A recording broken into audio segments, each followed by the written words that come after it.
ओम नमो भगवते वासुदेवाय। आज से मार्गशीर्ष माह शुरू हो गया है, जो भगवान कृष्ण को अति प्रिय है। इस महीने में विष्णु जी और कृष्ण जी की पूजा, यमुना स्नान तथा दान का विशेष महत्व है। गुरुवार का व्रत, विष्णु जी की पूजा आज बहुत ही ज़्यादा महत्व रखती है। तो अब हम सुनेंगे गुरुवार व्रत कथा, जो कि इस प्रकार है। गुरुवार और बृहस्पतिवार एक ही दिन है। पौराणिक व्रत कथा इस प्रकार है। गुरुवार का व्रत करने से बृहस्पति देवता प्रसन्न होते हैं। यह व्रत अत्यंत फलदायी है। अग्नि पुराण के अनुसार अनुराधा नक्षत्र युक्त गुरुवार से आरंभ करके 7 गुरुवार व्रत करने से बृहस्पति ग्रह की हर पीड़ा से मुक्ति प्राप्त होती है। बृहस्पतिवार व्रत कथा। प्राचीन समय की बात है। एक नगर में एक बड़ा व्यापारी रहता था। वह जहाज़ों में माल लदवा करके दूसरे देशों में भेजा करता था।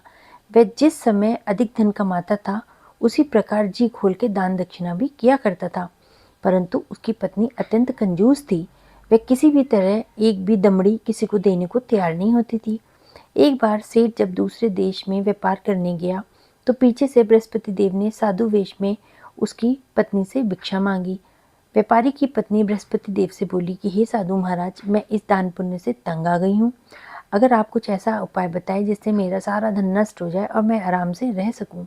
मैं यह धन लुटता हुआ देख नहीं पा रही हूँ। बृहस्पति देव ने कहा, हे देवी, तुम तो बड़ी ही विचित्र हो। संतान और धन से कोई दुखी नहीं होता है। अगर अधिक धन है तो शुभ कार्यों में इसे लगाओ। कुंवारी कन्याओं का विवाह करवाओ, विद्यालय बाग बगीचों का निर्माण करवाओ। ऐसे पुण्य कार्य करने से तुम्हारे लोक और परलोक सार्थक हो सकते हैं। परंतु साधु की इन अच्छी बातों का व्यापारी की पत्नी पे कोई भी असर नहीं हुआ। तो उन्होंने कहा, मुझे ऐसे धन की आवश्यकता नहीं है जिसे मैं दानी देती फिरूं। तब बृहस्पति देव बोले, यदि अगर तुम्हारी ऐसी इच्छा है तो तुम एक उपाय करना। 7 बृहस्पतिवार घर को गोबर से लीपना, अपने केशों को पीली मिट्टी से धोना, केशों को धोते समय स्नान करना, व्यापारी से हजामत बनाने के लिए कहना, भोजन में मांस मदिरा खाना, घर में कपड़े धोना। ऐसा करने से तुम्हारा धन जल्दी नष्ट हो जाएगा। यह कह के बृहस्पति देव अंतर ध्यान हो गए। व्यापारी की पत्नी ने बृहस्पति देव के कहे अनुसार 7 बृहस्पतिवार वैसा ही करने का निश्चय किया। केवल 3 ही बृहस्पतिवार बीते थे कि उसकी समस्त धन संपत्ति नष्ट हो गई। वह परलोक से धार गई। जब व्यापारी वापस आया तो उसने देखा उसका सब कुछ नष्ट हो चुका है। उस व्यापारी ने अपनी पुत्री को संतावना दी कि दूसरे नगर में जाके बस गया। वहाँ वह जंगल से लकड़ी काट के लाता और शहर में बेचता। इस तरह वह अपना जीवन व्यतीत करने लग गया। एक दिन उसकी पुत्री ने दही खाने की इच्छा प्रकट की, लेकिन व्यापारी के पास दही खरीदने के पैसे नहीं थे। वह अपनी पुत्री को यह बोल के जंगल में लकड़ी काटने चला गया कि बेटा, मैं लाता हूँ। वहाँ एक वृक्ष के नीचे बैठ के अपनी पूर्व दशा पे विचार करके रोने लग गया। उस दिन बृहस्पतिवार था। तभी वहाँ बृहस्पति देव साधु के रूप में सेठ के पास आए और बोले, हे मनुष्य, तू इस जंगल में किस चिंता में बैठा है? तो व्यापारी बोला, हे महाराज, आप सब कुछ जानते हैं, आप तो अंतर्यामी हैं। व्यापारी ने अपनी सारी कथा उनको सुना दी और रोने लगा। बृहस्पति देव बोले, देखो बेटा, तुम्हारी पत्नी ने बृहस्पति देव का अपमान किया था, इसी कारण तुम्हारा ये हाल हुआ है। लेकिन अब तुम किसी प्रकार की चिंता में मत बैठो। तुम गुरुवार के दिन बृहस्पति देव का पाठ करो। 2 पैसे के चने और गुड़ लेके आओ। जल के लोटे में शक्कर डाल के अमृत और प्रसाद अपने परिवार के सदस्यों को दो। कथा सुनने अथवा बोलने से और उसके बाद तुम्हें इस प्रसाद को सबको बांटना है। स्वयं भी प्रसाद को खाना है और चरणामत लेना है। भगवान तुम्हारा अवश्य कल्याण करेंगे। साधु की बात सुन के व्यापारी बोला, महाराज, मुझे तो इतने भी पैसे नहीं बचते हैं कि मैं अपनी पुत्री के लिए दही तक ला सकूं। इस पर साधु बोले, तुम लकड़ियां शहर में बेचने जाना। तुम्हें लकड़ियों के दाम पहले से 4 गुना मिलेंगे, जिससे तुम्हारे सारे कार्य सिद्ध हो जाएंगे। उससे लकड़ियां काटी और शहर में बेचने के लिए वो चला गया। उसकी लकड़ियां अच्छे दाम में बिक गईं, जिससे उसने अपनी पुत्री के लिए दही भी ले लिया और गुरुवार की कथा हेतु चना गुड़ लेके कथा की और प्रसाद को बांटा और स्वयं भी खाया। उसी दिन से उसकी सभी कठिनाइयां दूर होने लगी। अगले बृहस्पतिवार को वह कथा करना भूल गया।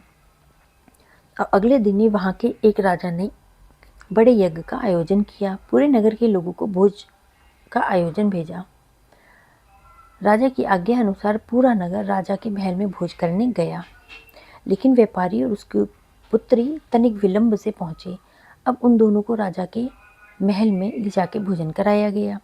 जब वे दोनों वहाँ पे पहुंचे तब उन लोगों ने वहाँ पे भोजन किया। वहाँ पे रानी ने देखा कि उसका खूंटी पे हार टंगा हुआ था, वो गायब है। रानी को व्यापारी और उसकी पुत्री पे संदेह हुआ कि उसका हार उन दोनों ने ही चुराया है। राजा की आज्ञा से उन दोनों को कारावास में कोठरी में कैद करा दिया गया। कैद में पड़ के दोनों अत्यंत दुखी हुए। वहाँ उन्होंने बृहस्पति देव का स्मरण किया। बृहस्पति देव ने बहुत ही जल्द उनको दर्शन दिए और बोला कि व्यापारी, तुम्हें अपनी भूल का एहसास नहीं है, तुमने गलती की है, और सलाह दी कि गुरुवार के दिन कैद खाने के दरवाजे पे तुम्हें 2 पैसे मिलेंगे, उनसे तुम चना और मुनक्का मंगवा के विधि पूर्वक बृहस्पति देव भगवान का पूजन करना, कथा सुनना, तुम्हारे सारे दुख दूर हो जाएंगे। बृहस्पतिवार को कैद खाने के द्वार पे उसे 2 पैसे पड़े मिले। बाहर सड़क पर एक स्त्री जा रही थी। व्यापारी ने उसको बुलाया और बोला गुड़ और चने लाने के लिए। इस पर वह स्त्री बोली, मैं अपनी बहू के लिए गहने लेने जा रही हूँ, मेरे पास समय नहीं है। ये कह के वह चली गई। थोड़ी देर के बाद वहाँ से एक स्त्री निकली। दूसरी स्त्री जो निकली उसको व्यापारी ने अपने पास बुलाया और बोला, हे बहन, मुझे बृहस्पतिवार की कथा करनी है, मुझे 2 पैसे के गुड़ और चना ला दो। बृहस्पति देव का नाम सुनकर के वह स्त्री बोली, भाई, मैं अभी तुम्हें गुड़ और चना ला के देती हूँ। मेरा इकलौता पुत्र तो मर गया है, मैं उसके लिए कफन लेने जा रही थी, लेकिन मैं तुम्हारा काम पहले करूँगी, उसके बाद अपने पुत्र के लिए कफन लेने जाऊँगी। यह बोल के वह स्त्री बाजार से व्यापारी के लिए गुड़ और चना लेने चली गई और स्वयं भी बृहस्पति देव की कथा को सुनने लगी। कथा के समाप्त होने पर वह स्त्री जब कफन लेकर के घर आई तब घर के लोग उसके पुत्र की लाश को राम राम सत्य कहते हुए शमशान ले जाने की तैयारी कर रहे थे। कहते हुए शमशान ले जाने की तैयारी जब वो कर रहे थे तो स्त्री बोली, मुझे अपने लड़के का मुख देख लेने दो। अपने पुत्र का मुख देखकर वह स्त्री उसके मुंह में प्रसाद और चरणामत डालने लगी जो कि वो लेके आई थी। प्रसाद और चरणामत के प्रभाव से उसका पुत्र पुनः जीवित हो गया।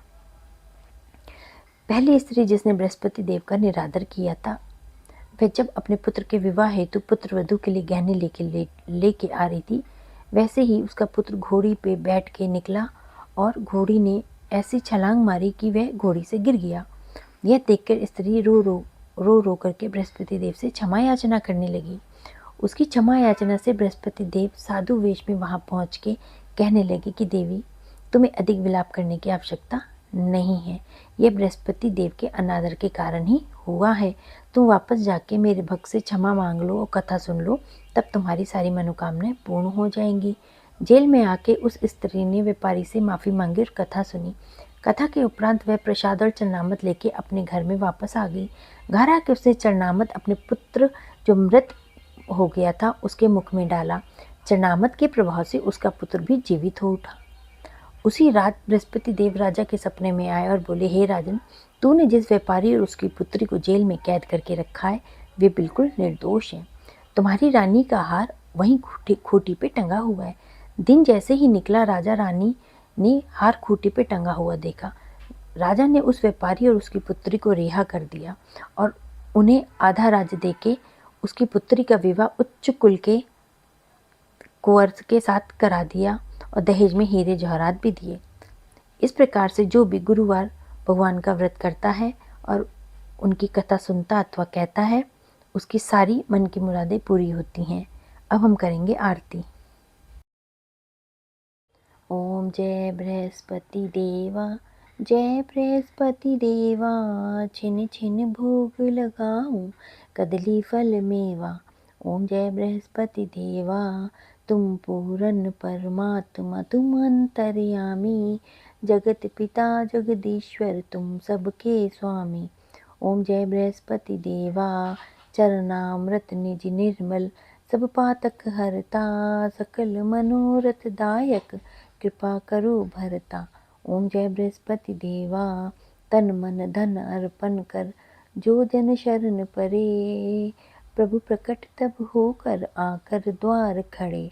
ओम जय बृहस्पति देवा, दीन दयाल दयानिधि, भक्तन हितकारी, पाप दोष सब हरता, भवबंधन हारी। ओम जय बृहस्पति देवा, सकल मनोरथ दायक, सब संशय तारो, विषय विकार मिटाओ, संतन सुखकारी। ओम जय बृहस्पति देवा, जो कोई आरती तेरी प्रेम सहित गावे, ज्येष्ठानंद बंद सो सो निश्चय पावे। ओम जय बृहस्पति देवा, ओम बृहस्पति देवा। बृहस्पति देव भगवान की जय, विष्णु भगवान की जय।